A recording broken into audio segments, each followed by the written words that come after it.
గుంటూరు జిల్లా సత్తెనపల్లిలో కోడెలకు వ్యతిరేకంగా నిరసనలు కొనసాగుతున్నాయి. కోడెల వద్దు బాబు ముద్దు అంటూ టీడీపీ కార్యకర్తలు ఆందోళనకు దిగారు.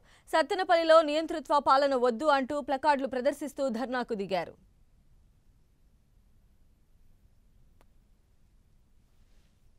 గుంటూరు జిల్లా సత్తెనపల్లిలో కోడెలకు వ్యతిరేకంగా నిరసనలు కొనసాగుతూ ఉండడంతో కోడెల స్పందించారు. తనతో కానీ తన కుటుంబంతో కానీ సమస్యలు రావని, ఈ విషయంపై తనది హామీ అని కోడెల అన్నారు. 22న నామినేషన్ వేయబోతున్నానని, దీనికి అందరూ సహకరించాలని కోరుతున్నానని కోడెల విజ్ఞప్తి చేశారు. కార్యకర్తలు ఉత్సాహంగా పనిచేయండి. చిన్న చిన్న అభిప్రాయాలు గ్రామాల్లో ఉన్న ఇంకొక చోట ఉన్న కూడా పక్కన పెట్టేసి అందరూ పనిచేయాలని కోరుతున్నాను.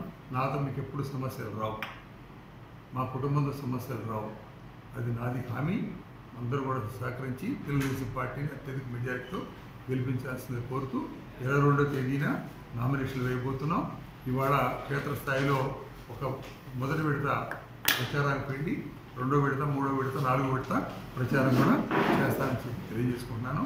అందరూ పాత్రికేయులతో సహా అందరినీ సహకరించాల్సిందిగా కోరుతున్నాను.